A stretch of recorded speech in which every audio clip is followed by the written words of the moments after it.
side and say, what are you looking so sad about, Jeff? I'm surprised. I mean, I'm really insulted. I mean, that's not right, what you just said.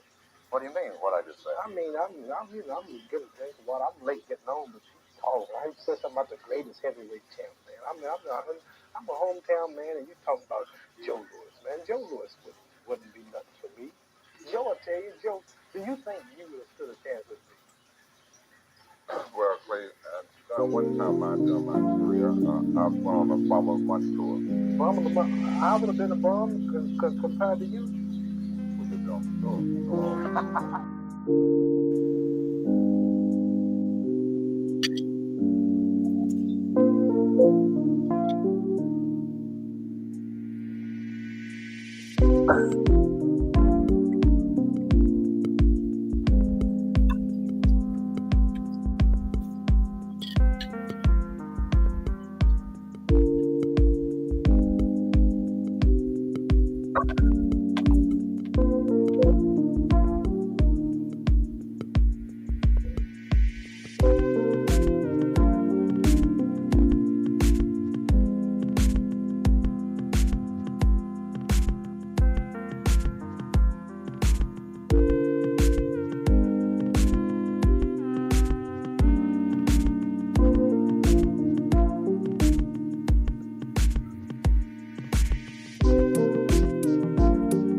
What's happening, my people? It's Cash Sports again, back for another afternoon with the family. That's right. You know what time it is.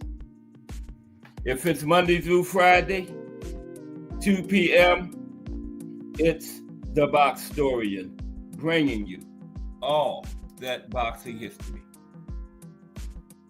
Boxing is the greatest sport of them all. That's why we love it. Can't get enough of it. Miss Cass, Donnie Williams, Mike Grimm. Salute to everyone and welcome to another episode of Cash Sports, the Boxtorian. Today, remembering Nino Benvenuti. Excuse me. Has the family today. The Defiant Arnie told me yesterday that Nino Benvenuti had passed away, and he passed away on May 20th, a week from yesterday. And just like we did Big George Foreman and Livingstone Bramble, we're going to honor the memory of the Italian great Nino Benvenuti today. Look at his life and his career. Okay? Great Italian boxer. Fought back around the 60s in there with the great Carmen Basilio a couple times. Lost both of them, but gave Carmen good fights. Nino Benvenuti. And then it's going to be all about Italy today, since Nino was Italian. We're going to look at some other Italian boxers. that was born and fought out of Italy. And we're going to look at some Italian-American boxers like Rocky Marciano, Willie Pep, Tony Canzonieri. And we're going to look at why there were so many Italian boxers in the United States. Okay, but remembering Nino Benvenuti today. But first, for the highlights of boxing history today, we're going to look at some world champions, 10 world champions who lost their debut fight, okay?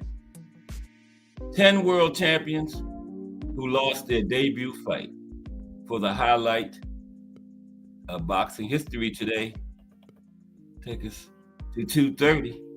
So let's look at these 10 world champions who lost their debut fight, highlights of boxing history.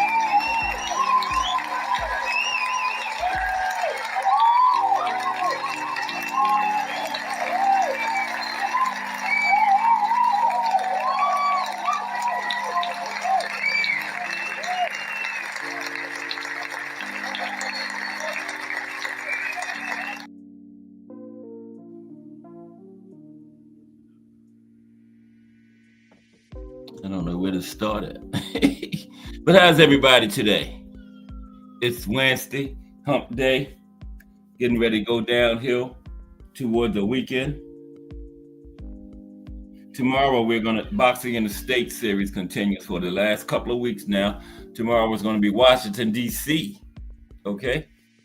Friday, life and career of Marco Antonio Barrera. But first, today, we got 10 world champions who lost their debut fight, okay? And that's the great Henry Armstrong up there. He lost his debut, lost his first fight, Henry Armstrong. Okay, let's talk about it. 10 future champions who were defeated in their pro debut. Henry Armstrong. Now, Henry Armstrong is rightly celebrated for winning world titles as a featherweight, lightweight, and welterweight, and for defending his welterweight title 19 times. But that doesn't mean it was all plain sailing along. Back in 1931, Homicide Hank lost his first fight as a pro to Al Iovino, when he was stopped in 3 rounds. Then he lost 3 of his next 4 fights. Started out 1-5, Homicide Hank did. Okay? B-Hop lost his pro debut. Bernard Hopkins, the great Bernard Hopkins, lost his pro debut. Before going on to win world titles at middleweight and light heavyweight, Hopkins lost his 1998 pro debut against Clinton Mitchell, a fellow debutant. Soon to become a master of dictating fights, B-Hop was back then pipped over 4 rounds on a majority decision. Lost his first 4-round majority decision. Okay, Rafael Marquez, Juan Manuel's little brother. There he is on the left. Is that Juan Manuel wrapping his hands there? It sure looks like it, don't it? But Rafael lost his pro debut. Went on to a great career, but he lost his pro debut. Rafael Marquez. Okay. In 1996, Rafael Marquez, a future world champion at bantamweight and super bantamweight, was stopped in round 8 by the experienced Victor Rabanales, who boasted 55 pro fights at the time. Interestingly, Rafael's brother Juan Manuel also lost his pro debut, so his 93 defeat arrived by disqualification. And Rafael was fighting an 8-rounder in his first fight, and he was fighting a guy with 55 fights in his pro debut. Wow. And then Juan Manuel lost his pro debut by disqualification. Wow. Pepino Cuevas, Y'all know Pepino from back in the 70s. That's who Thomas Hearns got his first title from. He stopped Pepino. Pepino lost his pro debut. Pepino lost his pro debut. Jose Pepino Cuevas. Now, Pepino Cuevas' pro career, which started in 1971, was tarnished from the beginning by Alfredo Castro, who stopped him inside 2 rounds in Mexico City in his first fight. However, despite patchy first couple of years, Cuevas eventually made his mark as a WBA welterweight champion, registering 11 defenses of that title, okay, before he fell to the hitman, Thomas Hearns. That's who he lost his title to. Okay. Wilfredo Vasquez lost his first fight. There's Wilfredo on the left, like he coming with a hook, right hook. Wilfredo Vasquez. Now Vasquez lost his pro debut against another newcomer, William Ramos, in 1981, but he was able to rebound and win the WBA super bantamweight title, a belt he would defend 9 times. In 1992, before landing the featherweight virgin in 1996. Johnny Nelson, y'all know Johnny, he's like a commentator on the Zone now. There's Johnny, yeah. Johnny Nelson lost his pro debut. WBO Cruiserweight champion, Johnny Nelson, didn't just lose his pro debut, he lost his first 3 fights, okay? His debut in 1986 saw him drop a 6-round decision to Peter Brown, and subsequent fights, one of which was in Denmark, were equally frustrating for the Sheffield star. Yep. Yeah, Johnny lost his first 3. Johnny Nelson. James Bone Crusher Smith. Bone Crusher lost his pro debut. There's Bone Crusher. Look like Bone Crusher got somebody asleep there. He just landed a big right hand, and wow, that guy looks like he's out. Bone Crusher lost his pro. That wasn't his pro debut then. Bone Crusher lost that one. James Bone Crusher Smith. Bone Crusher's 1981 debut against James Broad ended abruptly in the 4th round when a broad left hook to the body rendered Bone Crusher unable to continue. Ultimately, though, Bone Crusher wouldn't be denied and later managed to win the WBA heavyweight title. Miguel Vasquez. These are world champions who lost their first fight. Miguel Vasquez lost his. There's Miguel.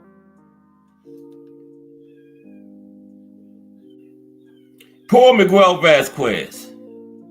Not only was his pro record sullied by a debut loss, but he was cruelly forced to kick off his pro career in 2006 against the 2-0 Canelo Alvarez. His first fight was against Canelo. Canelo was 2-0 at the time. After that loss, a split decision loss to Canelo, Vasquez went on to become IBF lightweight champion in 2010. Not a bad guy to lose your first fight to. He was 0-0. Canelo was 2-0. And that's something. Lost his first fight to Canelo Alvarez. Okay. Next, he's got a couple more champions who lost their first fight. Orlando Salido. Orlando lost his pro debut. There's Orlando Salido. Excuse me. Famous for soiling Vasil Lomachenko's pro record, Salido battled back from an early defeat of his own when bested in his debut in 1996. That loss came against Ivan Cazares, also making his debut. And Salido lost plenty more before later becoming IBF featherweight champion. And finally, Johnny Gonzalez lost his pro debut. These were some fighters that lost, world champions that started out their careers with a loss in the numero uno fight. Johnny Gonzalez is Johnny. Now, Johnny Gonzalez's pro debut against Mario Perez in August 1999 ended in disappointment, as did his next fight against Hugo Vargas 3 months later. Both times, Johnny was outscored, and yet still he went on to win WBO bantamweight and WBC welterweight titles. Yeah, Johnny. He rebounded, but he lost his pro debut. Okay, there you have it. Highlights of boxing history today. 10 professional fighters who lost their pro debut. Okay, so we're going to get started early with remembering Nino Benvenuti. Passed away a week before yesterday, May 20th. Yeah, a week ago, yesterday. Nino, great Italian middleweight. Like I said in the beginning, he went up against King Carlos Monzon twice. Lost both, but gave Carlos all he could handle. We're going to talk about the Carlos Monzon fights and a few others Nino was in. Yeah. But how's everybody today? It's hump day.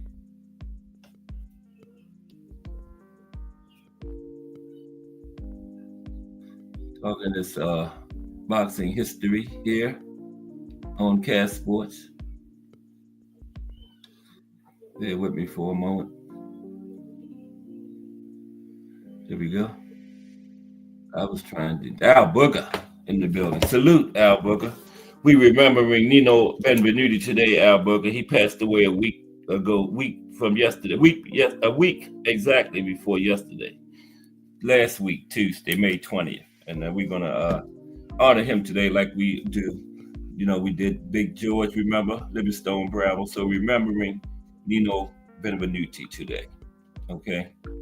Great Italian fighter. And then we're going to look at the history of boxing in Italy and some other Italian fighters that were born and fought out of Italy. And there's some Italian American fighters, like Rocky, Willie Pep.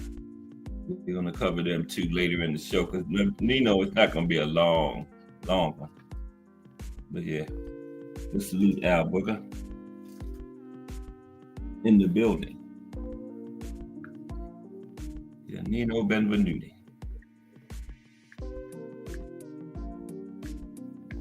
We go ahead and we got boxing coming up this weekend.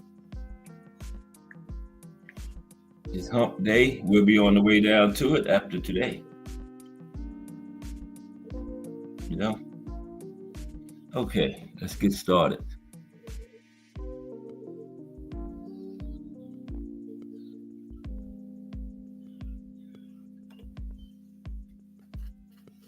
Yeah, that's Johnny Gunn. I had him on there twice. I don't know how I did that. Okay. Remembering Nino Benvenuti. Okay. First, like we always do on these remembrance shows, let's take a moment of silence in honor of Nino Benvenuti. A moment of silence, okay?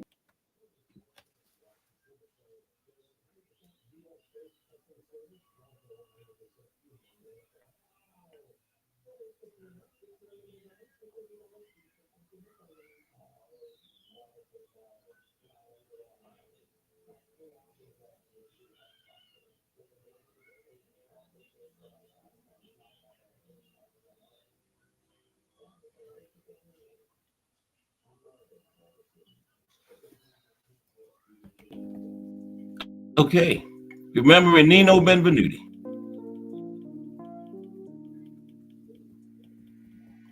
And we're going to look at some other things about boxing in Italy after we finish. It's probably run like 40 minutes or so, somewhere in that time frame.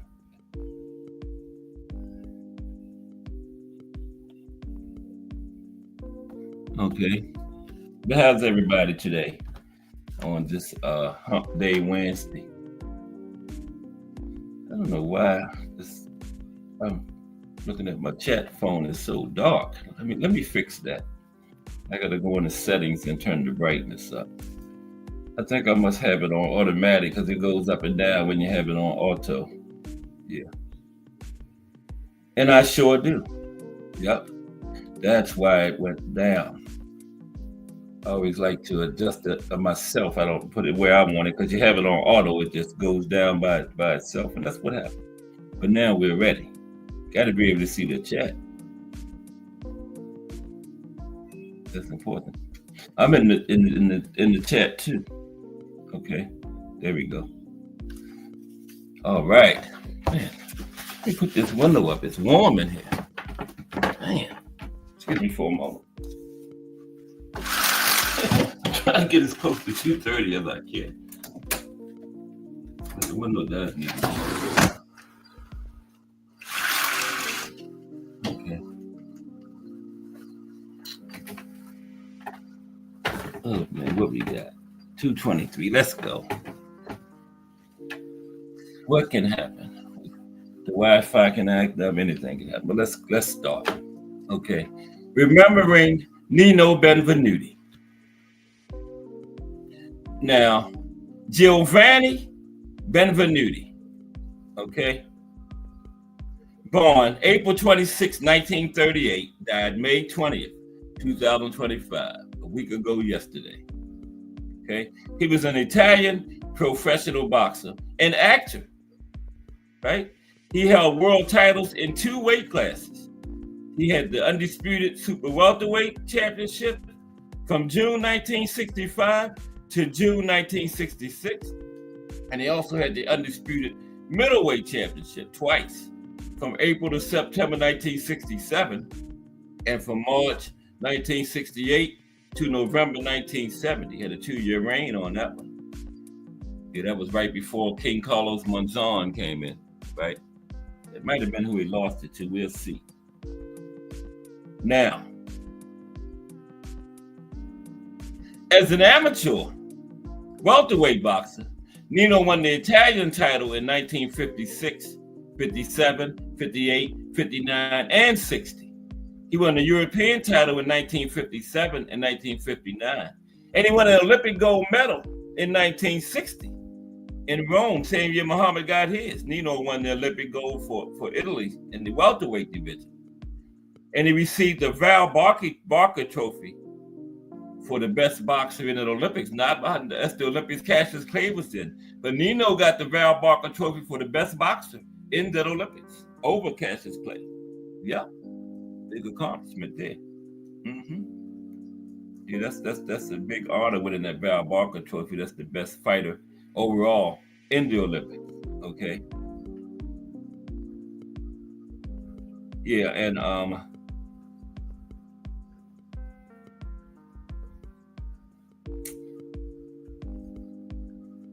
in 1961, having an amateur record of 120 wins and no losses, never lost in the amateurs, Nino turned professional. And he won world titles in the junior middleweight division and twice in the middleweight division. Now, near the end of his boxing career, he appeared in 2 Italian films, Sundance and the Kid, 1969, and then in Mark Shoots First, 1975. Okay? Now,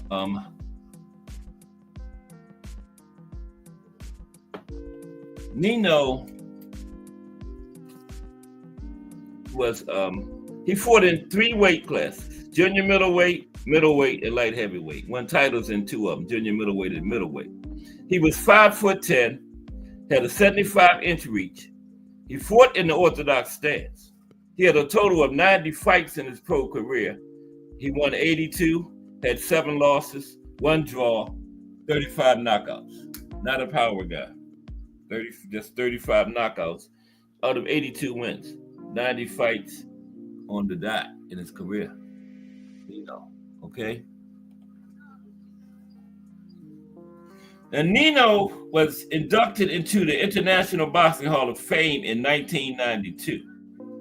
He's ranked number 32 in BoxRec's ranking of the greatest pound-for-pound boxers of all time. 32 ain't bad at all, right? 32 on BoxRec. Yeah. In 1968, he was voted Fighter of the Year by the Ring magazine. That's the big one there. The Ring Fighter of the Year. We covered that, remember? Back then, we went through every decade. Yeah, Nino got it in 1968. Now, in 2011, the Ring magazine ranked him as 7th on their list of the 10 best middleweight title holders of the past 50 years. Number 7. Okay, for Nino. Okay, so now let's look at his pro career. Let's get into Nino's professional career now. Okay.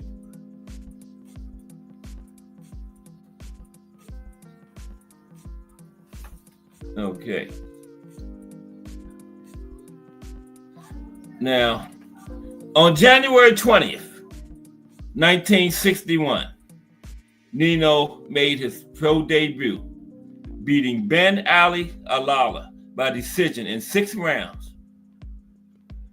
After that debut fight, he won 29 consecutive fights before challenging for the Italian middleweight title on March 1st, 1963 in Rome, same place where he had won his gold medal at. He won that gold medal in his home Olympics, remember? In Rome, Italy, 1960. And he challenged for the Italian middleweight title in Rome, March 1st, 1963, against Tommaso Trippi, another Italian fighter. Now, he extended his winning streak to 30 when he knocked Trippi out in round 11. Tommaso Trippi, Truppi. He knocked Trippi out in the 11th round. Now, his winning streak reached 46 wins in a row out of the gate, his first 46 fights, when he met former world junior middleweight champion Danny Moyer on September 18th, 1964. That's a pretty big name, you know, in middleweight from the 60s. Danny Moyer, 1964. Yeah, he was back there with those great 50s middleweights too, Danny Moyer was. And he beat Moyer on points in a 10-rounder. Yeah, beat Danny Moyer on points in a 10-rounder, 1964. That was his biggest name to date. You know, he won. That was his 40. He had won 46 in a row. That was his 47th in a row, straight. So to that point, he never lost in his life because he went 120-0 in the amateurs, and after 47 pro fights, he still hadn't lost yet. Okay, still hadn't lost yet. After reaching 55 wins, after winning his first 55 fights as a pro, including a 5-round knockout of Truppi in a rematch, he met world junior middleweight champion Sandro Mazzinghi in Milan, another Italian fighter, on June 18th, 1965. And this was the world middleweight champion, Sandro Mazzinghi, right? That's him and Sandro on the screen there. BBO Sports TV, #STN, the Sports Talk Network. That's the founder of the Sports Talk Network. BBO Sports TV is. Yeah, what's up, BBO? How you doing today? We are remembering Nino Benvenuti because the Defiant Army that notified me yesterday that Benvenuti had passed away on May 20th, a week ago yesterday. Right, so I said, yeah, like we did Big George, we honored him, and we did Livingstone Bravo. So yeah, BBO heard of Benvenuti, one of them fire middleweights, 50s and 60s. No, he made his debut in the 60s because he won a gold medal in Rome. Same Olympics Cassius Clay was in. And like I told you, Benvenuti won the Brown Barker Trophy in the Olympics, not Cassius Clay.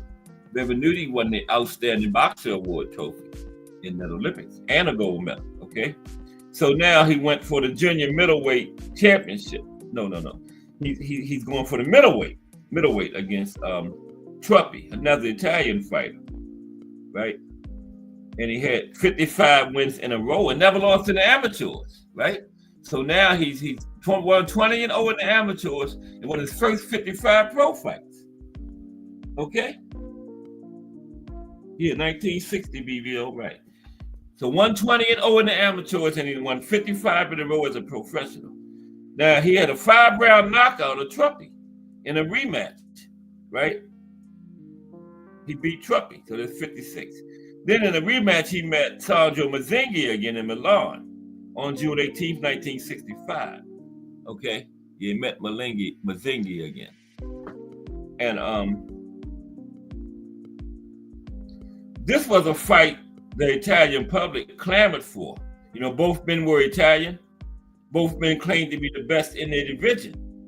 And they had expressed the desire to fight each other, right? This is the rematch. Now, Benvenuti became the world junior middleweight champion with a 6-round knockout win, right?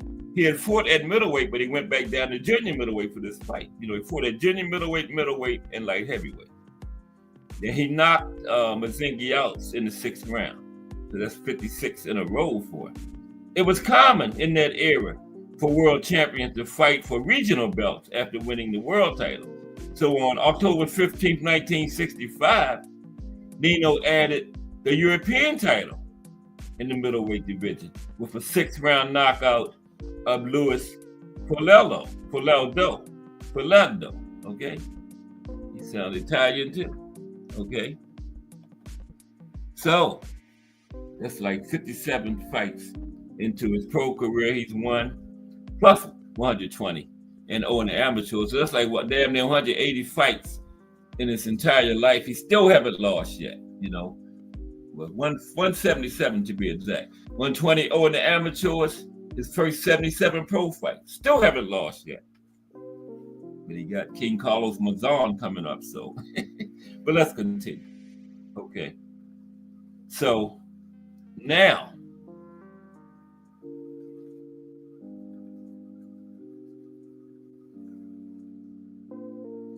okay, yeah. A rematch with Mazzinghi took place on December 17th, 1965. And Benvenuti retained the world junior middleweight crown after winning a 15-round decision. Now, after 3 non-title wins, including a 12-round decision over Don Fulmer, that's another big name, brother of Gene Fulmer. Gene Fulmer, big name middleweight from the 50s. Don Fulmer was his brother, and Nino had a 3 non-title fights, including a win over Don Fulmer. They did that a lot back then. Unheard of now. You know, when the champion fight now is always for the title, but back then, it had plenty of fights where the titles wasn't on the line, especially against certain fighters, you know, where they scared they're gonna lose. Put in the contract, non-title fight. Did that a lot back then. And the fight against Don Fulmer was a non-title fight, but he did win it. A 12-round decision. They had 12 and 15 back then. And a 14-round knockout in West Germany over Jupp Elzey. Now I said Benavidez. I knew I was going to do that. Benvenuti's first pro loss. No, his first pro fight abroad. He traveled to South Korea, where he lost his world junior middleweight title. First fight abroad and first loss to Kai-Soo Kim, who won by decision in 15 rounds, June 25th, 1966, breaking Benvenuti's record of 65 consecutive wins. Okay, so he had 185 wins, 120 in the amateurs, 65 as a pro before he lost for the first time in his life. Okay, and I think the title was on the line in that one. Yeah, the junior middleweight title was on the line. Kai-Soo Kim, Korean fighter. He broke his record of 65 consecutive wins. Now, frustrated by what he perceived as an unjust decision to favor the local boxer, when he was a champion, he shouldn't have went over there. Okay? You should have made him come to Italy. First fight abroad. I don't know why he decided to travel that time. And he was frustrated by what he perceived as an unjust decision. He felt he got robbed. Okay?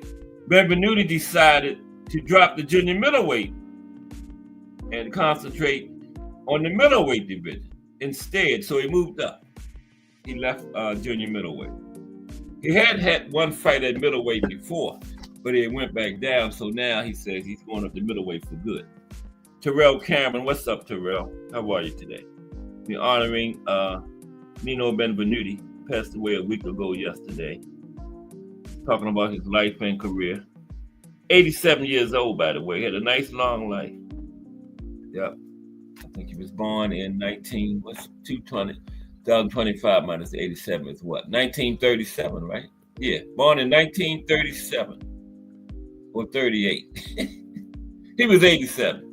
Birthday probably hadn't came yet. I don't know. He was 87, okay? So, yeah. So now he goes to middleweight. He said he's not fooling with junior middleweight anymore. Now, there's him and Emil Griffith. He beat the great Emil Griffith by decision in 15 rounds in Madison Square Garden on April 17th, 1967, in what was the beginning of their trilogy of fights. He fought Emil 3 times. That was the first one, and he beat Emil. Decision in the first one, right? And that was for the world middleweight title. He lifted the middleweight title up off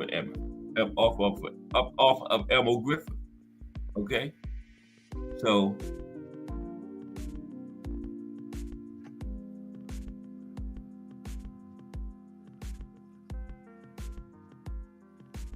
on a rematch at Shea Stadium in New York on September 29th, 1967, Nino lost by decision in 15 rounds to Emil Griffith. On March 4th, 1968, Nino and Griffith completed their trilogy once again at Madison Square Garden. And Nino won the rubber match, knocked Griffith out down in round 9, and won on a 15-round decision to regain the world middleweight title. Because Nino won the first fight, took Emil's title. Emil took it back in the second fight. Nino won the rubber match and walked out of the trilogy with the middleweight title over Emil Griffith. Okay? The great Emil Griffith, that is.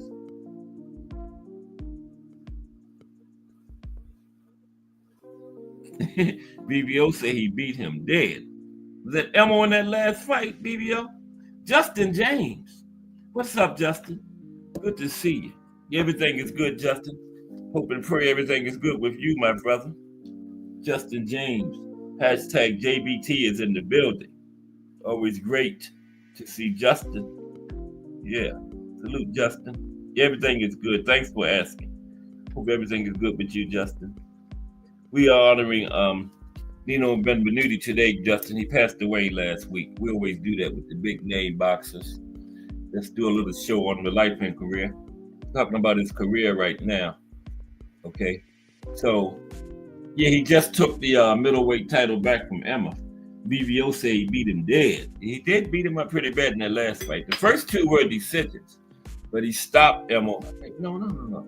He got the decision in the last fight too, but he did knock him down. He knocked Emil down in the rubber match. Now, on December 14th, 1968, in San Remo, Italy, he and Former met again once again. Gene Former's little brother, Don. They had a rematch. And Benvenuti retained the world middleweight title with a 15-round decision over Don Former. Don was pretty good too, but he was kind of overshadowed by his big brother because Gene was one of those legendary middleweights from the 1950s. Beat the great Sugar Ray Robinson. Gene did. Yes, he did. Mm-hmm. Now, on May 26, 1969, the 1950s middleweight, Sugar Ray took some L's, man, because that was the best decade of all for middleweights. What do you think, BVO, the 50s? That was the best decade at all for middleweight. When I did the fantasy matchups, Hagler took some L's in those 50s, and so did King Carlos Monzon. If they fought in the 50s, they would have had a few more losses, Hagler or King Carlos. Mm-hmm. Yeah. So he beat Don Former again, retained the weight title with a 15-round decision. On May 26, 1959, he lost a 10-round decision against former light heavyweight champion Dick Tiger. Oh, fought Dick Tiger. Dick Tiger was great too. It is him and Dick Tiger right there. Dick Tiger was a middleweight in the 50s, but by 60 when this fight happened, he had moved up to light heavyweight. That wasn't Z Dick Tiger. Then that was the old Dick Tiger by that time, but it was still Dick Tiger. Okay, that's what BoxRec got. It don't have old, it just got Dick Tiger. So he beat Dick Tiger, the great Dick Tiger, right, by decision. Benvenuti broke his right hand while landing a head punch in the first round, right? But chose to continue fighting like a cripple rather than quit with one hand, right? And the most curious defense of Benvenuti's active reign took place on October 4th, 1969, when he retained the world middleweight title with a 7-round disqualification win over American Frazier Scott at the Stadio Paolo in Naples, Italy. Been there. Wasn't no vacation though. Uncle Sam sent my ass over there. It wasn't no vacation. I was in Naples. Yeah. Now, from the first round, Scott was warned repeatedly and with increasing intensity from the referee about attempted headbutting. Now, Scott, he was a young fighter, unschooled in the European insistence on what his trainer referred to as ZAT, Olympic stand-up style, knowing only the battle plan he went in with and speaking no Italian, not understanding the warnings at first, right? Then he was unable to alter his approach to the American. He was merely ducking. Now, Benvenuti's shots, he wasn't trying to hit, but he was just ducking his shots, right? But the fight was foul-filled even without this added controversy. Now, Scott would later accuse Benvenuti of having tried to thumb him. And during the 6th round, the fighters' legs became entangled as they wrestled, causing both to crash to the canvas. Now, round 7 saw the stoppage. The referee asserting attempted headbutting by Frazier Scott, right? The referee disqualified him. And Scott in his corner forever insisted he wasn't purposely headbutting, he was just trying to duck his punches. But your head just happened to hit him in the head, right? Okay. But he got disqualified. Very weird fight.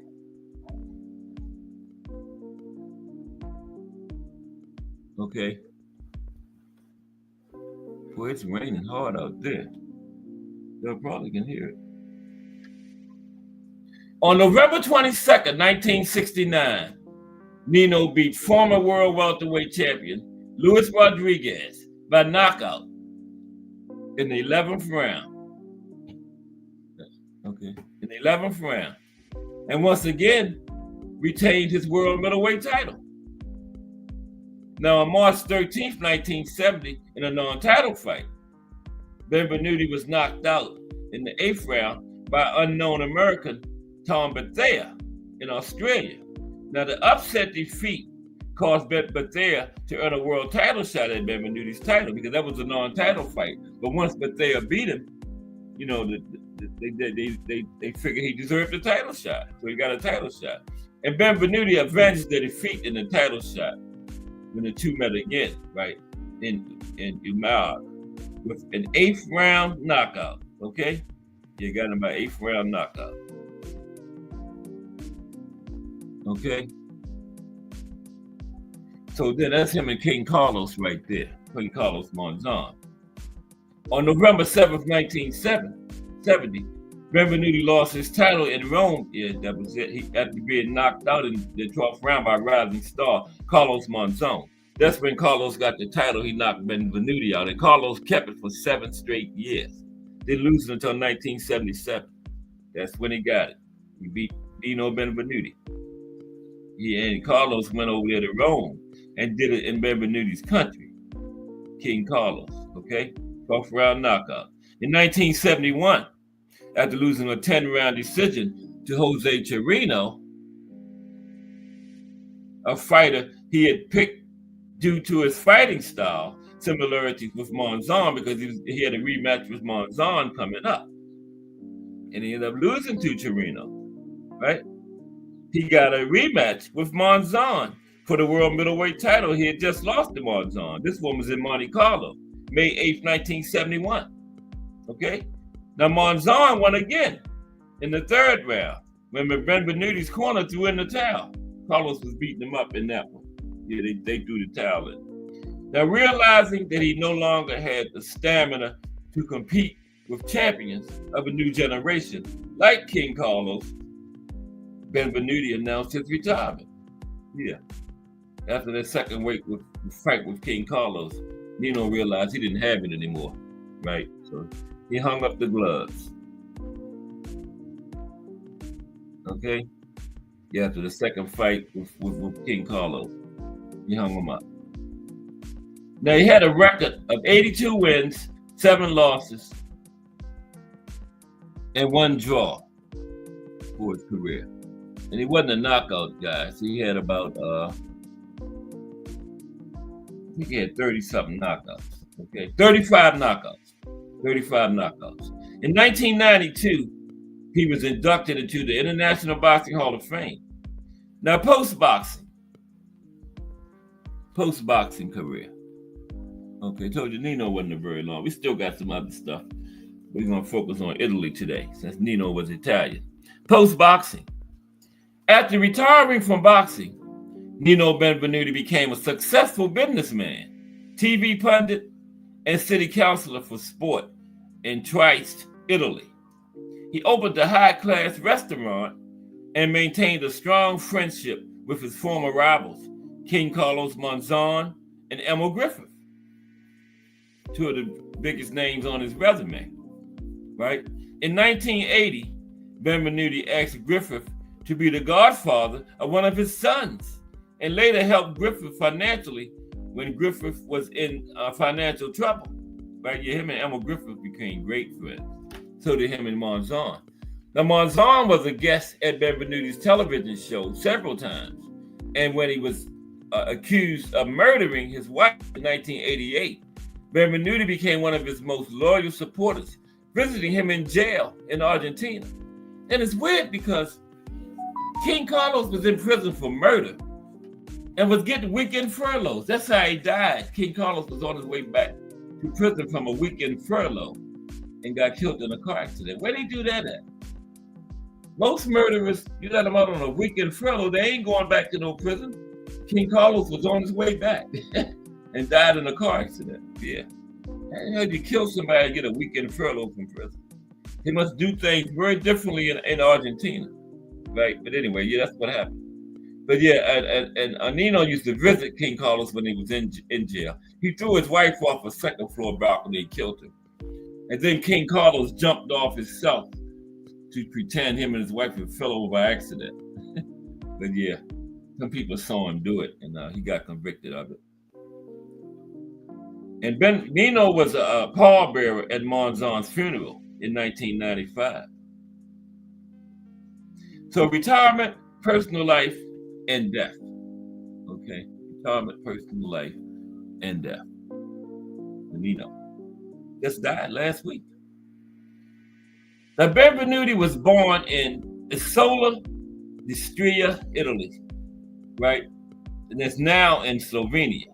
Now, after the war, his family fled to Italy due to the consequences of the war treaty and the hostilities created by the Yugoslavian government. In 1961, Nino married Juliana Ponzari, and they had 4 sons, which is one of them. Emil Griffith was the godfather, remember? And they adopted a Tunisian girl. They later divorced, and Benvenuti married Nadia Berturello, with whom he had 1 daughter, okay? Now, on May 20th, 1925, last Tuesday, at the age of 87, Benvenuti passed away, okay? There you have it. Remembering Nino Benvenuti. Okay? Now we're gonna stay on Italy. That's we got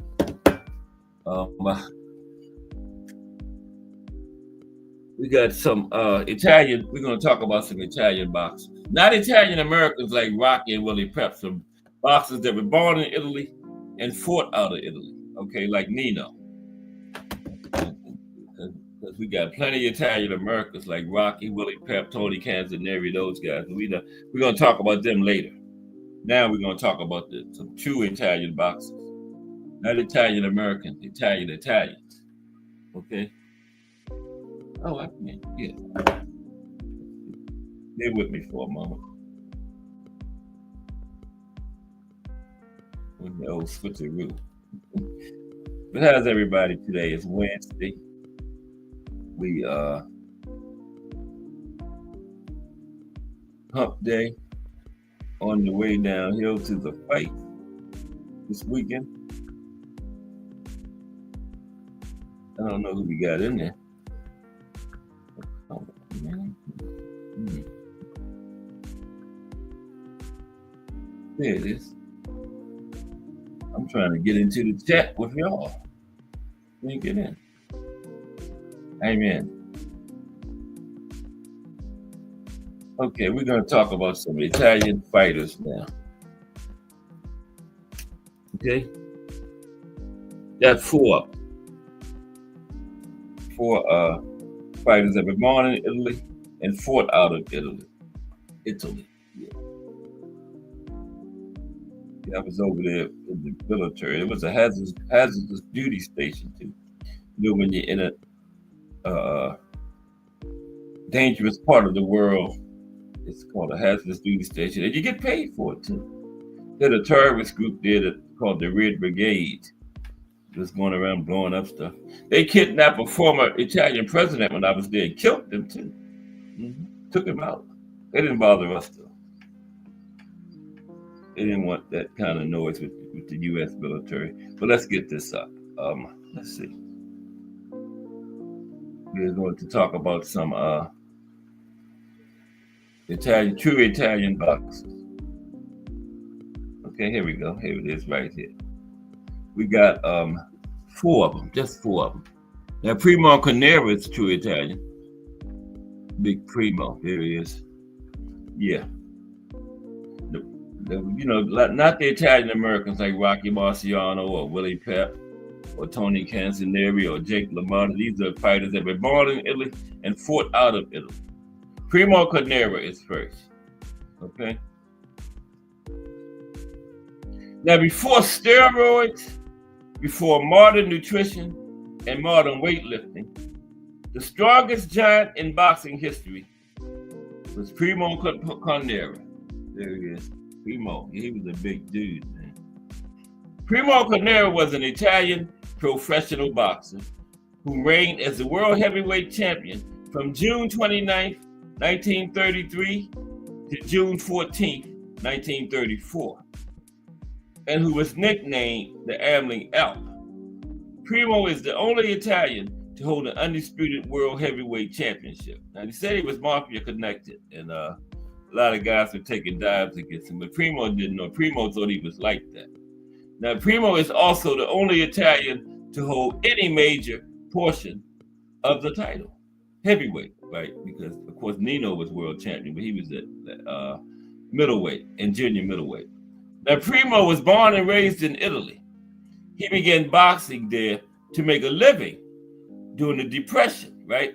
And he moved to the United States in 1930 after success in Europe.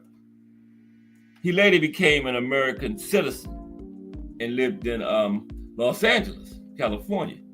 Now, Carnero's career was influenced by organized crime, right? That's what I was talking about, yeah. He was 6'6" tall. He possessed an incredible 85-inch reach, which equals the 6'9" Tyson Fury's, right? He fought at about 270 pounds, right? And pictures show he was not fat. He was simply a huge man. Moreover, he was an incredibly strong man, right? A former, literally circus strong man. Panera was a real powerhouse. Okay, on June 29th, 1934, he became heavyweight champion after knocking out Jack Sharkey, right? Knocked Jack out.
Sorry about that.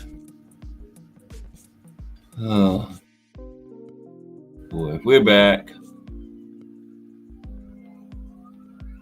Okay, let's see who came in. Mike Masick came in.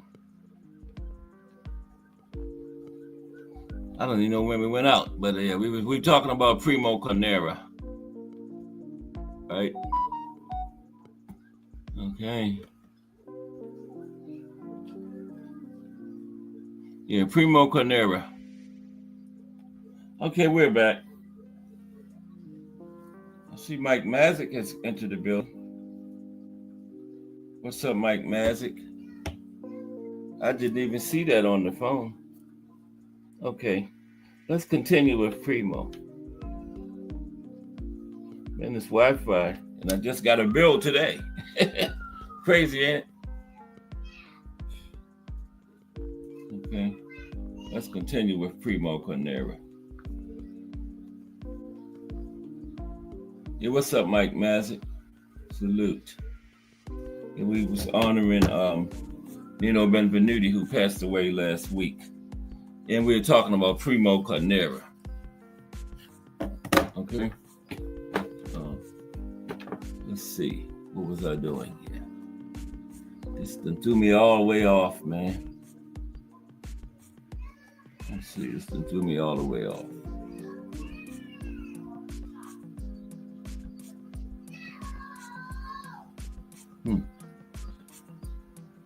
I don't know what I'm doing. Damn. Primo Carnera. I don't know what I hit, but I don't know why I hit that. Okay. Yeah, Primo. But like I was saying, he has the number two in the most wins by any heavyweight champion. That 88, he's 89. He's behind Ezra Charles has 95, right? And he has the most knockouts by any heavyweight champion with that 72. Okay, Primo does.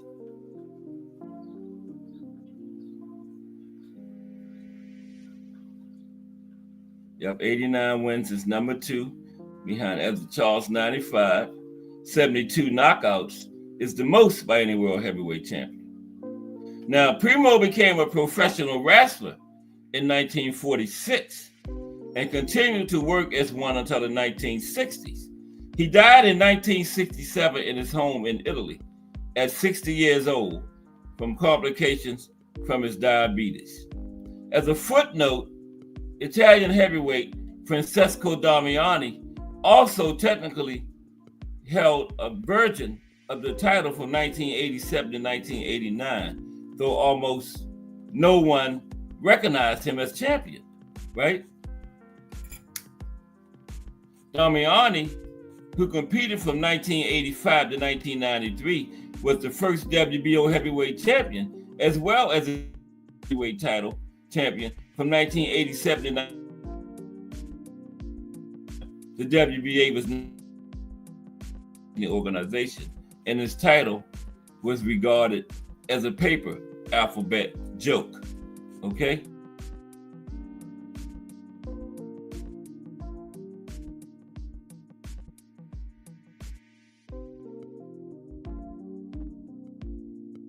By the WBO, and the winner declared WBO's first heavyweight champion in 1987. Okay, Deploy was not ranked either. Okay, we're just talking about a couple of Italian fighters now. We're honoring Nino Benvenuti today. Okay, Sandro Lopopolo.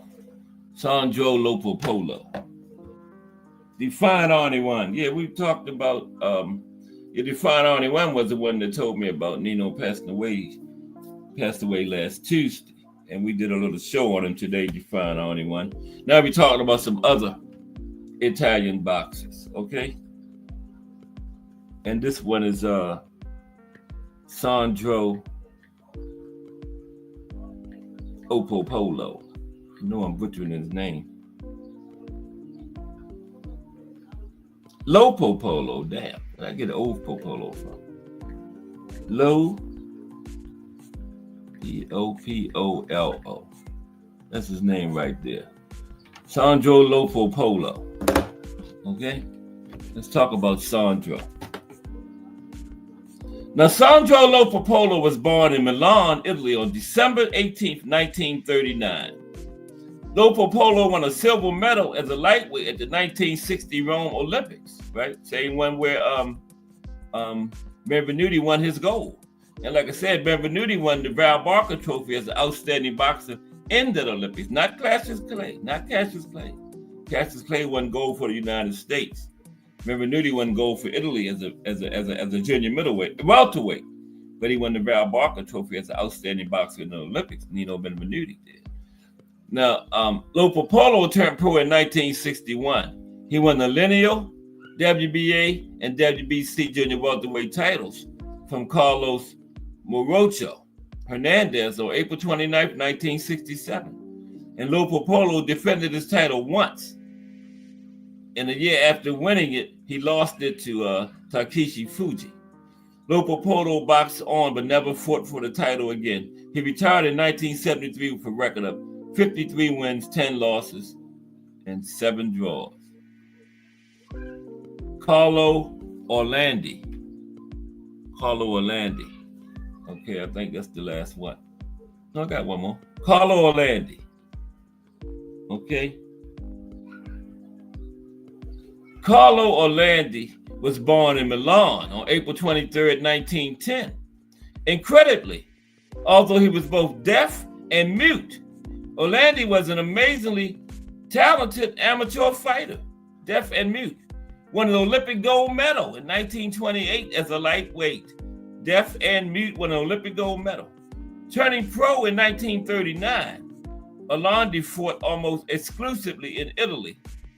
And when he retired in 1944, he had a record of 98 wins, 19 losses, 10 draws. He never fought for the world title. Not to understand him exclusively fighting at home in Italy because he was deaf and mute, so probably didn't feel comfortable fighting anywhere else, but in Italy, right? Piero, oh yeah, appreciate you, Defied Arnie, 1000%. And this is the last one. Piero Toscani. And we're going to talk about some Italian-American fighters too, like Jake LaMotta, Rocky, Willie Pep, Tony Canzonieri. But these fighters here are Italians who were born in Italy and fought out of Italy, okay? Piero Toscani. Now, Piero Toscani was born in Milan, Italy on July 28, 1904. Toscani had a very distinguished amateur career, highlighted by his winning the gold medal as a middleweight at the 1928 Olympics. I think that one was in London, I think. Now, Toscani turned pro, but had a brief and largely unsuccessful career. He went 7 wins, 6 losses, 3 draws. Toscani's pro career was almost certainly affected by his health. He grew more and more ill and died at only 35 years old. Now, what condition took his health and killed him is unknown. It's unknown, right? But like so many forgotten fighters, one has to ask, if Toscani had stayed healthy, what might have been? He was a gold medalist in the Olympics. These mostly forgotten Italian fighters were, for one reason or another, great either as amateurs or pros, or both. Amateurs or pros, or both. Okay, next. All about Italy today. Next. Okay, what time we got? 3:12. Yeah, next.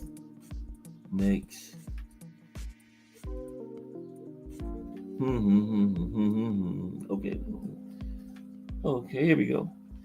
Why were there so many Italian boxers in the U.S. during the early 1900s? Okay. Why were there so many Italian boxers in the United States during the early 1900s? Glad y'all asked. I'm gonna answer that for you. Thank y'all for that question. Yeah. Okay. Oh my goodness.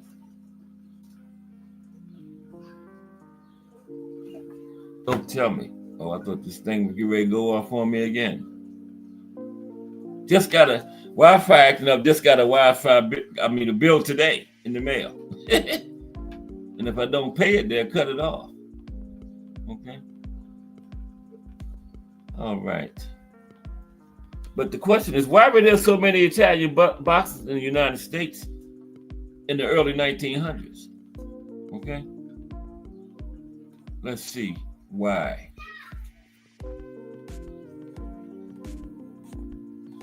How's everybody this hump day? Hump day. Okay. There we go. Why were there so many Italian boxers in the United States in the early 1900s? Okay. Now, the presence of many Italian boxers in the United States during the early 1900s can be attributed to several interconnected social, economic, and cultural factors. Number one, immigration waves. The late 19th and early 20th centuries saw significant waves of Italian immigrants to the United States, particularly from southern Italy. Many immigrants settled in urban areas where they sought job opportunities and a better life. Cultural identity and community. Now, boxing became a popular sport among immigrant communities as a means of asserting cultural identity and gaining respect in a new country. For many Italian Americans, boxing was a way to showcase their toughness and skill, helping them to integrate into American society. Number three, economic opportunities. Boxing provided financial opportunities for many young men from working class backgrounds.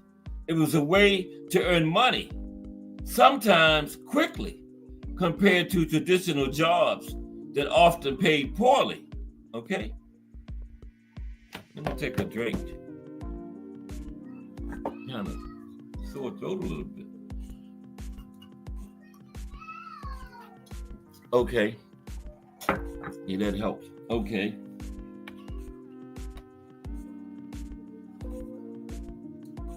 Now, prominent boxing figures.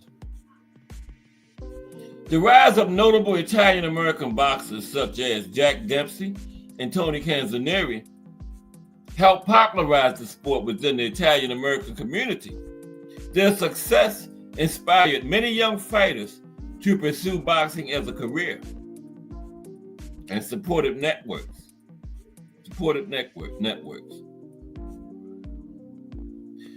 Italian-American communities often provided support systems for aspiring boxers, including training facilities, promoters, and managers familiar with the cultural nuances of the sport. Media and popularity. That the early 20th century saw the rise of boxing as a major spectator sport in the United States, with increased media coverage and public interest. This provided a platform for Italian boxers to gain recognition and prominence. Okay? Now, overall, the combination of immigration patterns, cultural dynamics, and economic opportunities contributed to the significant presence of Italian boxers in the United States during this period. Okay?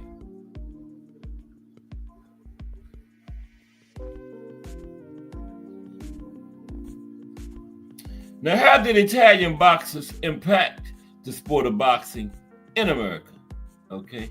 Yeah, we're looking at Italian boxing today because of Nino Benvenuti. Passed away last week, and we're remembering him today. But how did Italian boxers impact the sport of boxing in America? Okay? I'm glad y'all asked. I'm going to tell you how Italian boxing impacted the sport of boxing in America. Okay? Now, Italian boxers had a significant impact on the sport of boxing in America through various avenues. Okay? Cultural influence. They brought a strong sense of cultural identity to boxing, helping attract and engage immigrant communities. Their success stories resonated with many, fostering a sense of pride and belonging. Okay? Prominent champions. Boxers like Tony Canzonieri, Jake LaMotta, and Rocky Marciano became household names. Their achievements not only elevated the sport's status, but also showcased the talent and determination of Italian Americans. Popularity of the sport.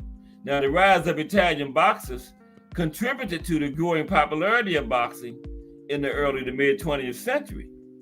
The exciting fighting styles and compelling personal stories captivated fans and drew larger audiences to fights. Training and techniques. Okay? Now, Italian boxers often emphasize technical skill and footwork, influencing training methods and styles within the sport. Their approach helped shape modern boxing techniques and promotion of boxing events. Italian American promoters played a key role in organizing fights and events, helping to elevate the sport's visibility and accessibility to a broader audience. Integration and acceptance. This success helped break down ethnic barriers in boxing, paving the way for greater acceptance of diverse fighters in the sport and influencing future generations of boxers from various backgrounds. Now, overall, Italian boxers not only contributed to the sport's development, but also played a crucial role in shaping its cultural landscape in America. Okay? Yes. Now, last question. Were there specific boxing styles associated with Italian boxers? Okay, were there specific boxing styles associated with Italian boxers? Let's see. Glad y'all asked. Okay. Were there specific styles associated with these fighters? Let's see. Yes. Specific boxing styles were often associated with Italian boxers in the early 1900s. These styles were influenced by cultural factors and the training environments available to them. Now, key characteristics included aggressive fighting.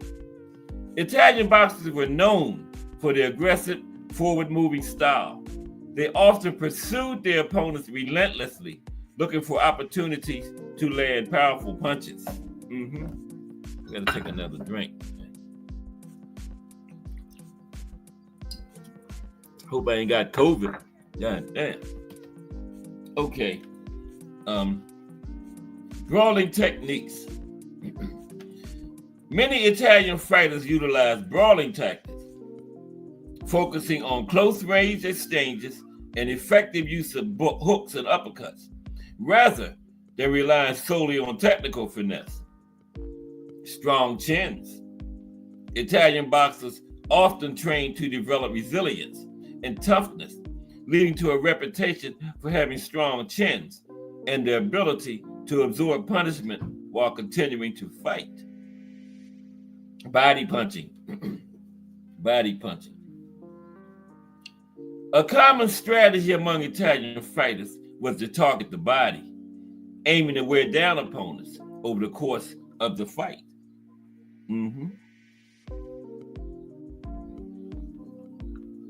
Okay. Checking the chat. Okay. Body punching. Showmanship. Many Italian boxers incorporated a degree of showmanship and flair into their fighting style, engaging the crowd and enhancing their popularity. Excuse me. These stylistic traits contributed to the distinct identity of Italian American boxers during this era and helped shape the overall landscape of boxing in the United States. Now let's look at some of these Italian American fighters now. Okay, let's look at some Italian American fighters.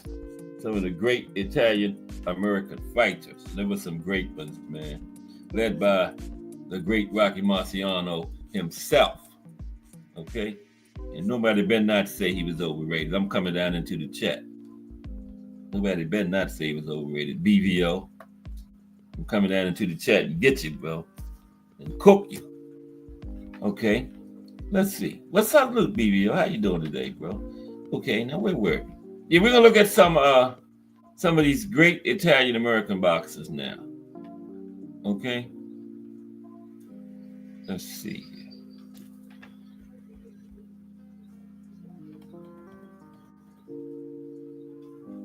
I couldn't hear the music for a minute there. I usually be turning it down. I'm gonna turn it up. I can't concentrate without the music. I can barely hear it. Can y'all hear it? Okay, there it is. Yeah, let's talk about some of these great Italian American boxers. Led by the man. You talking Italian American boxing, man. Who else you gonna talk about first? Huh? Who else?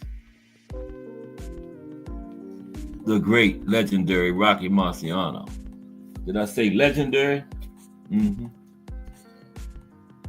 Now, although boxing isn't the first sport that comes to mind when you think of Italy, this is the country where some of the top boxers in the world were born. Here are some of the top Italian boxers of all time. You know, some of them were born in America. Now, although boxing isn't the first sport that comes to mind when thinking of Italy. Oh, damn, I read that. Oh. Rocky Marciano, I'm sorry. Rocky Marciano. Okay, there he is.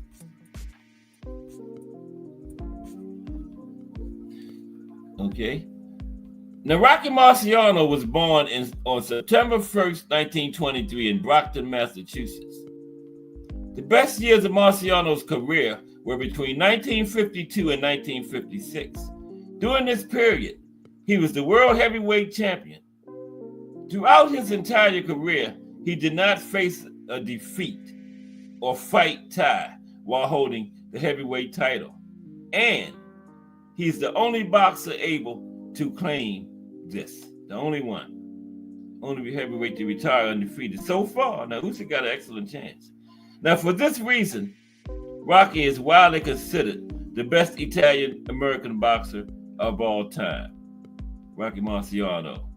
Among some great Italian American boxers. Okay? Or Italian boxers. Let's just say Italian boxers. Got that background. Joe Calzaghe. Okay, Joe Calzaghe. Mr. 46-0. Joe Calzaghe was born March 23rd, 1972 in London to an Italian father and a Welsh mother. Calzaghe is often referred to as the Italian Dragon. He's a professional boxer who competed from 1993 to 2008. He is notable for being the longest reigning super middleweight world champion in history. He held the WBO title for more than 10 years. Joe Calzaghe. Jake LaMotta. Jake LaMotta. Jake LaMotta was born July 10th, 1922 on the Lower East Side of New York City. He is also known as the Raging Bull. Jake LaMotta was a world middleweight champion in the 1950s.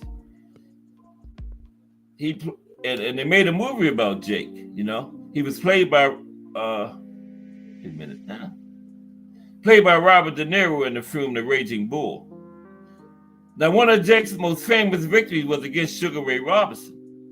LaMotta was known to have a thick skull, making him an ideal and incredible boxer. Okay, Jake would give up 4 punches just to land one of his. Probably the greatest chin ever. You know, Canelo and Triple G got Jake LaMotta chins. Yeah, that's how you phrase that. Canelo got a Jake LaMotta type chin. Arturo Gatti, great boxer with that Italian background.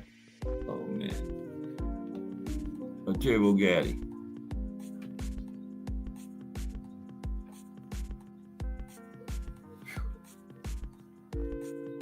Arturo Gatti. Arturo Gatti was born April 15, 1972 in Cassino, Italy, but was raised in Montreal, Canada. His nickname is Arturo Thunder Gatti. He has been in the world champion in 2 different classes and championships by 2 different boxing boards. Okay, Arturo Gatti. Joey Giardello.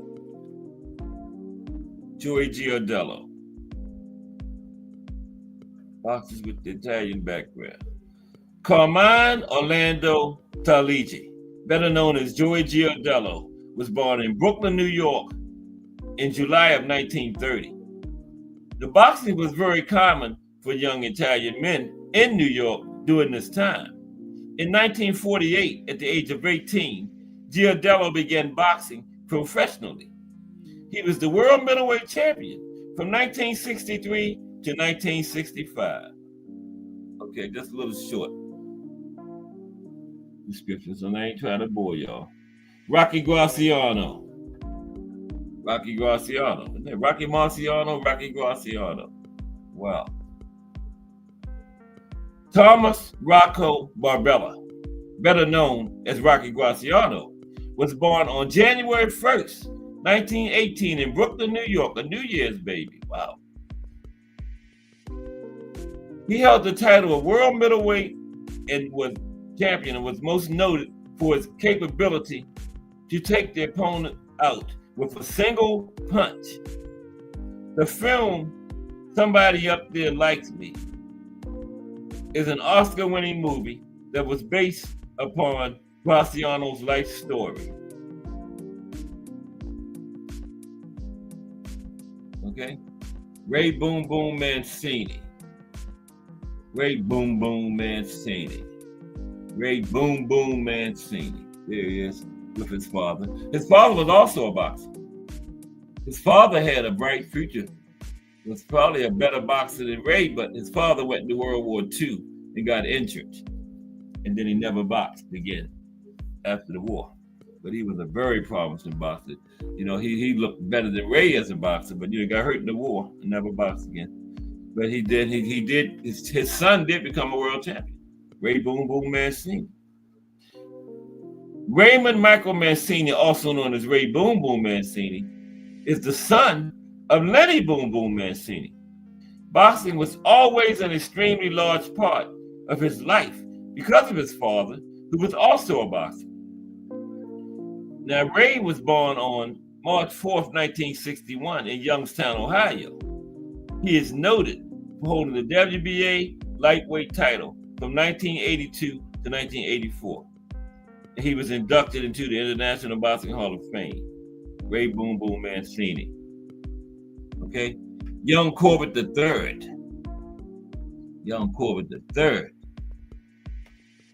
Is Young Corbett III. Corbett was born in Italy in 1905, but grew up in America. In 1933, he became the world welterweight boxing champion and progressed to the middleweight champion in 1938. He is known for his speed rather than power of his punches. He died in 1993, Young Corbett III. Okay. Number 10, the Will-O-the-Wisp, Willie Pep. Willie Pep, there he is fighting Sandy Sadler. Guglielmo Papaleo, better known as Willie Pep, was born September 19th, 1922 in Connecticut. He was loved for his speed and skillfulness. He is most noted for holding the World Featherweight Championship between 1947 and 1950. He boxed nearly 2,000 rounds throughout his career. His final record was 229 wins, 11 losses, 1 draw with 55 knockouts. He lost less than 2% of his fights, okay? 229 wins, just 11 losses, 1 draw. Willie Pep, the Will-O-the-Wisp. Tony Canzonieri. Tony Canzonieri. Is that Tony? Yeah, that's him. Tony Canzonieri. Okay, we just got a couple more. You're going to get about 20 minutes of link time. Don't worry. Now, Tony Canzonieri was born in November 6, 1908, and grew up in Staten Island, New York. Canzonieri became a 3-time world champion in 1931 when he knocked out Jack Berg during the 3rd round. Okay, Tony Canzonieri. All right. The great Johnny Dundee is next. The great Johnny Dundee. Sorry if I hurt y'all eyes on that one. I couldn't find nothing else for Johnny, man. Johnny fought way back there. Giuseppe Carreri, better known as Johnny Scotch Wop Dundee. He was born on November 19th, 1893. See, I couldn't find nothing else for him. 1893. Wow, lucky I found that one. Now, although Dundee was born in Sicily, Italy, he was raised in America. He was a featherweight and junior lightweight champion. Now, some of his many strengths included his great footwork and the ability to fight off the ropes. He is most noted for becoming the first well-known junior lightweight champion in the world. Okay? And finally, the great Carmen Basilio. Okay, Carmen Basilio. Now, Carmen Basilio was born on April 2nd, 1927 in Canastota, New York. He was a world welterweight and middleweight champion, right? He decided to become a pro boxer in 1948 after serving in the Marines. Now, his final record was 56 wins, 16 losses, and 17 of his wins were by knockout. Carmen wasn't a power guy. He had almost as many losses as he did knockouts, but he had 56 wins in the International Boxing Hall of Fame, too. In 1990 was when he went into the International Boxing Hall of Fame. Okay? And that's it. Okay, and we're remembering the great Nino Benvenuti today. Okay? Great Italian boxer in the International Boxing Hall of Fame. World champion and two division world champion, junior middleweight and middleweight. But he also fought at light heavyweight too now. Also fought at light heavyweight. Nino Benvenuti. He was from Italy and fought out of Italy. Okay, Nino did. Fought Emil Griffith, the great King Carlos Monzon. He fought King Carlos twice, lost twice, but he gave him the first fight was good, but then I think Carmen got him out of there in the third round in the second fight. But yeah, he fought him. Just passed away a week ago yesterday. May 20th, right? Nino Benvenuti. Yeah. Okay, let's get a little bit of link time before we get out. We're going to get out of here at 4 o'clock today, I promise. I say that every day, but I promise you today. We got Just Do Boxing coming up at 4 p.m. The balanced, unbiased boxing talk. Giving everybody that Just Do over there, at Just Do Boxing. I haven't seen Tom Basile in a couple of days. Now, he'll be back. You see, he'll got that catering. That catering, you get busy sometimes in the catering just pop. Because my brother-in-law does that, and you can get busy doing that, man. For like weeks at a time, just catering event back to back. Yeah, Miss Cass' brother does that, man. Yeah, we don't see him for 3-4 weeks straight. He be busy, man. So yeah, I can understand when T Hill disappears sometimes. The man be busy with that catering job he got. Yeah, it's a demanding field, and everything got to be right because people paying you money to do the events, and you know you got to take pains to get everything proper, man. So that is a demanding job for your catering. I personally know somebody that does it. I know firsthand. Yeah. So I excuse T Hill, but you better be back by tomorrow. Just kidding.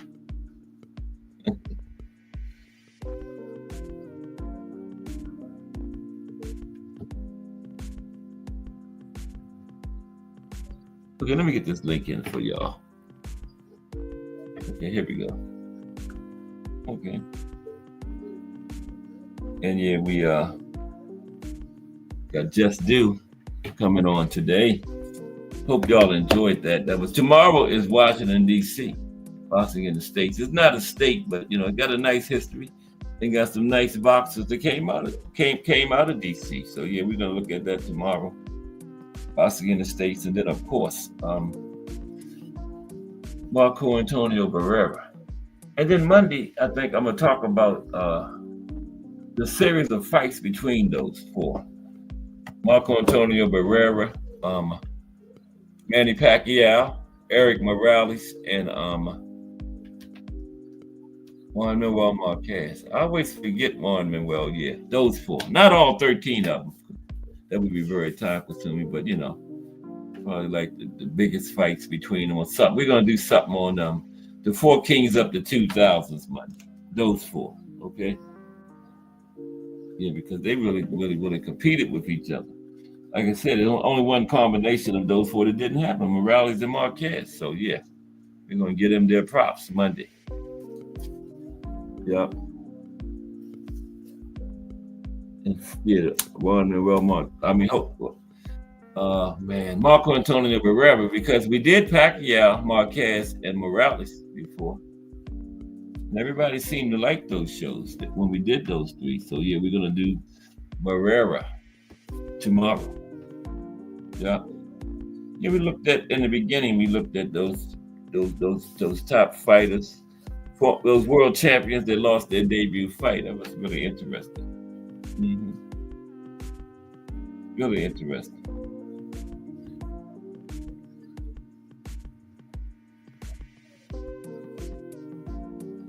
But yeah, Nino Benvenuti. Fire resume. Everybody had fire resumes back then, though. That's why everybody had a lot of losses. Because they fought each other over and over and over, too,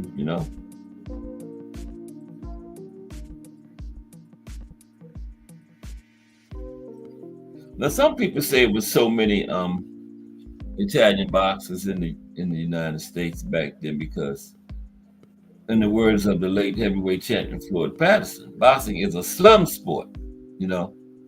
Slum kids have always fought, and some use the prize ring as a way to punch their way to a decent life, right?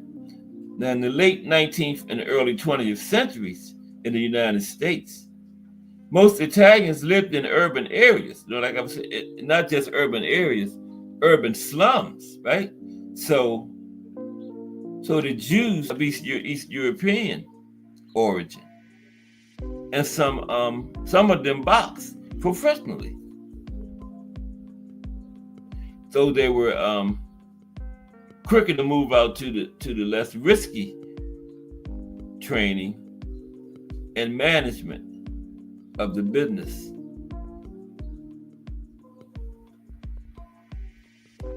Where some remain today, like Bob Arum. Okay? Now, Irish boxers abounded even earlier because they arrived sooner, and fighting with their fists had been part of their culture for centuries. The Irish people, fighting with their fists had been part of their culture for centuries. Now, it's Black and Hispanic fighters today, but it's the same pull of the big money and push of urban poverty that impels them to take the risk and the pain and do the hard work of getting themselves in peak condition to step into the ring. Okay? Yeah. It was the same thing. They got those Italians and Irish fighters back then in the old days. Yeah. Get out of poverty, make some good money, quicker than working a regular job, you know.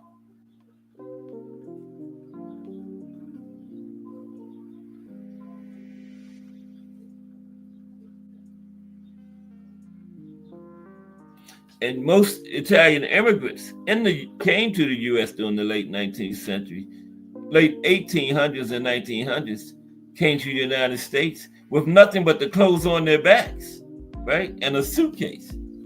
That's what they arrived with. Okay? Clothes on their back and a suitcase.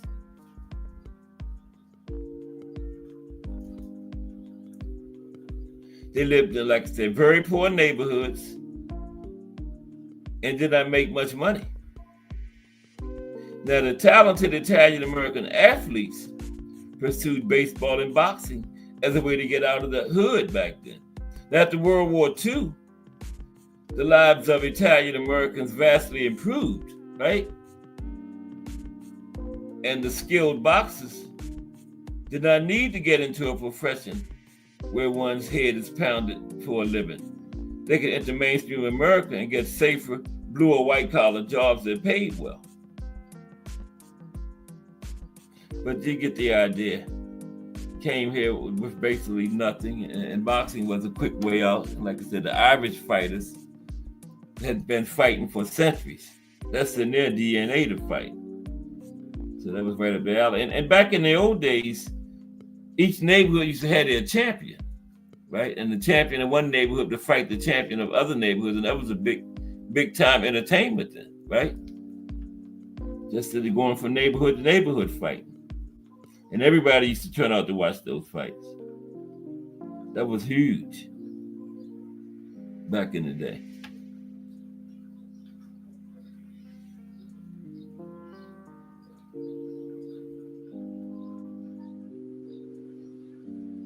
Wow.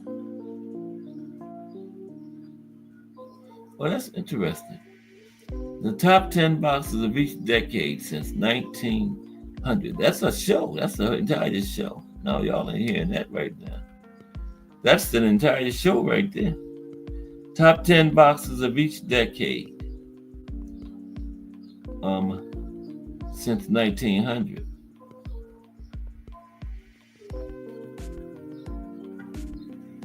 I did a show before on the top boxer from each decade, remember?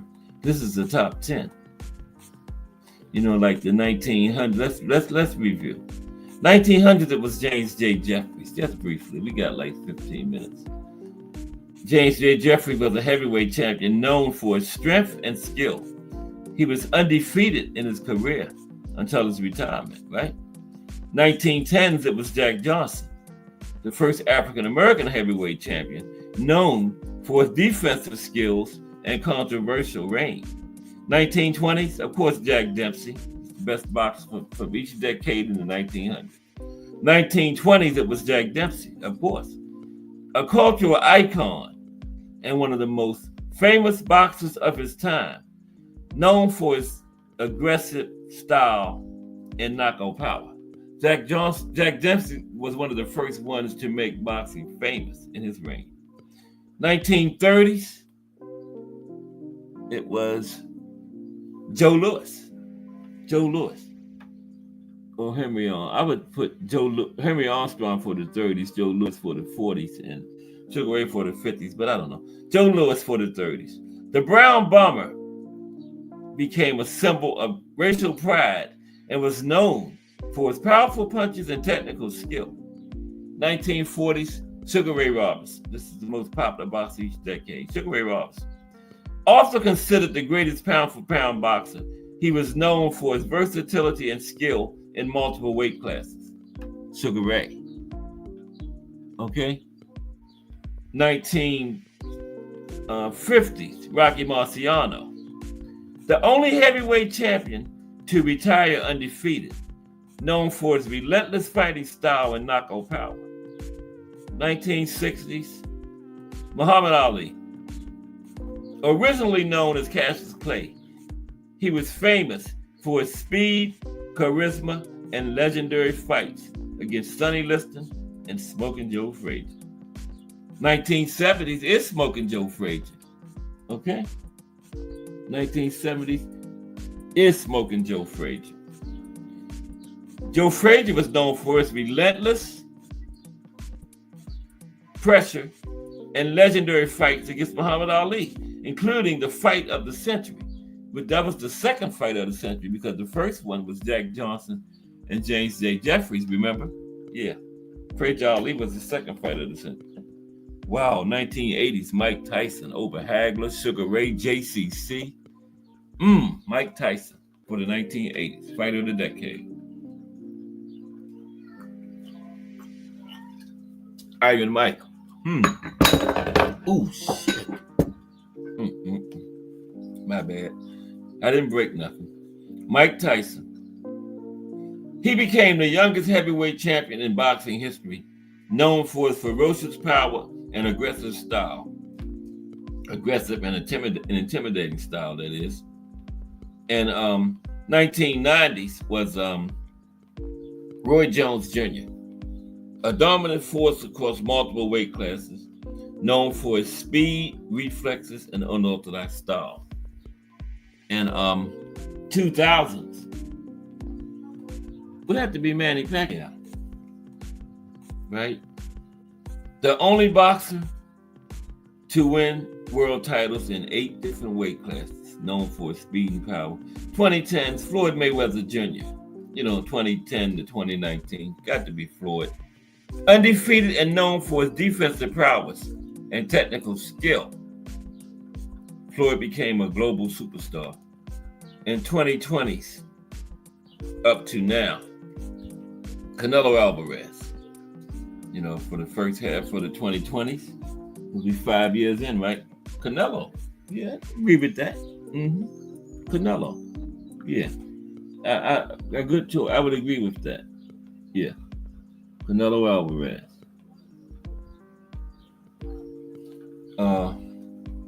Canelo is a dominant figure in boxing, known for his power and skills across multiple weight classes, becoming a unified champion at super middleweight, 2-time undisputed. Okay, he's the first ever to be 4-belt undisputed twice in the same weight class. Nobody else has ever done that but Canelo. Now we got 2-time undisputed in different weight classes, but Canelo is the only one to do it twice in the same weight class. Canelo Alvarez, 2-time undisputed in the same weight class, first and only ever. Now we got only 1 3-division undisputed in the 4-belt era, only 2-time undisputed in the same weight class, Canelo, and the only 4-belt undisputed in 3 different divisions is the GOAT, Clarissa Shields. Now Bud trying to do it, but nah, Bud ain't beating no Canelo, man. Not doing it. This list highlights some of the most influential and successful boxers in each decade, showcasing the evolution of the sport through its iconic figures. Bud ain't beating no Canelo, man. He can forget it. Nah. Canelo body sitting. Yeah. Too big. Canelo gonna come in there huge for that fight. They're gonna beat little Bud. And Bud really coming from 147 because he only had 1 fight at 154. That's significant. It ain't like he been fighting regular at 154, only 1 time. So he really coming up 21 pounds, 147, right? 1 fight at 154. Nah. But when is it? September 21st? Yeah. Yeah, that's gonna be a huge, big one. That's the most anticipated fight of the year right now, Bud and Canelo. Yeah, I can't wait to see it. But I got Canelo in that one, all the way. Yeah, all the way. Will Canelo retire after that one? I don't know. Or will he fight David Benavidez and then retire? I don't know. We'll see. But I can't wait to see the card. They got to put a good card together for that one, man. Canelo Bud fight, they got to put a good card together for that. You know? Yeah. A good one. So, Just Do Boxing is on deck. Okay? Let's see what we got coming up next on Just Do Boxing for us. I'm headed on over there after we get out of here. Let's see. YouTube. Oh, I'm already in YouTube. I can't go to YouTube if I'm already in it, right? Just Do Boxing. There it is. I already got Just Do program, didn't he? He one of the channels that pops up automatically when I hit search. He one of them pops up automatically. Okay, here we go. Today on Just Do Boxing.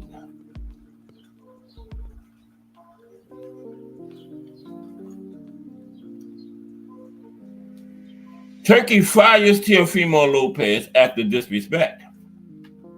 Devin Haney versus Teofimo Lopez verbally agreed August 16th. Teo don't know what he want to do. He was verbally agreed with Boots last week. Teo don't know, but he ain't going to fight nobody. But that's coming up next on Just Do Boxing, okay? Don't forget to hit the like buttons. Hit mine on the way out. Just Do Boxing on the way in. It's Just Do Boxing right there. Salute Just Do Boxing. Coming up next in a few minutes. Yep. Hit the likes. Out and in. I appreciate everybody that came through today. We were remembering Nino Benvenuti. That's not him. That's Carmen Basilio. If I can find the cursor, I will put Nino back up there as we go off the air. If I can find him. That's what he looked like. Help me out. Let's see. That's Carmen Basilio. Man. Is that Nino? Let me see. Is that him? Yeah, that's him right there. Yeah. That's him. Yep. Just passed away a week ago yesterday. Nino Benvenuti. Great Italian fighter, man. Fought Carmen Basilio twice, but lost both of them. But, the first fight was good, but I think Carmen knocked him out in the second. And Carmen that's who he won his title from. And Carmen held it for 7 years. Like I told y'all, over a 17-year stretch, Carmen and Hagler had the undisputed middleweight title for 14 of them. Carmen had it from 70 to 77, and then Marvin had it from 80 to 87. But, they didn't never fight because Carmen was at the end of his career when Marvin was at the beginning of his. And a fight between them would have meant absolutely nothing, Would have been old Carmen against young Marvin. Whoever won, the other had a built-in excuse. If Carmen won, Marvin was young and green. If Marvin won, Carmen was old, past his prime. So a fight between them would have meant absolutely nothing. Nobody even wanted to see it. And he never fought, right? But prime versus prime, I had it a draw. Remember Al Booker? Al Booker said, you can't have no draws. I had it a draw. I couldn't pick between them two. Top 3 middleweights, Carmen Basilio, Marvin Hagler, Harry Graham. Any order you pick, I ain't mad at you. But those are the top 3 middleweights. Okay? Just Do Boxing. Mike Mazik. Justin James. Terrell Cameron. BBO Sports TV. Al Booger. Mike Rim. Donnie Williams. Miss Cass. Appreciate everybody. Tomorrow, boxing in the States. Washington, D.C. I know it's not a state, but still got a good boxing history and some good boxers came from Washington, D.C. So we're going to do it too. Then we only got like 2 left. Boxing in the States series. Been going on for the last year every Thursday. I learned a few things about these states. We did every state, alphabetical order. I think we got Vermont and Wisconsin and Vermont left. That's it. Yep. But Just Do Boxing up next. Got a big show coming up. Okay. Turkey Fries Teofimo at the Disrespect. David and Teofimo verbally agrees. August 16th. Wow, I got to hear about that, man. Let me get on over there to Just Do. Okay, this is Cash Sports. If it's Monday through Friday, 2 p.m., it's the Box Story bringing you all that boxing history. Appreciate everybody 1,000%. Don't meet me over there, Just Do. Beat me over there. I'm out.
on there.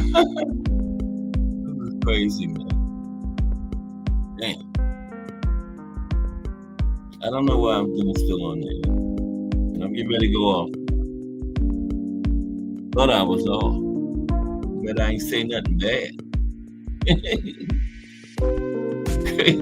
I will see y'all tomorrow.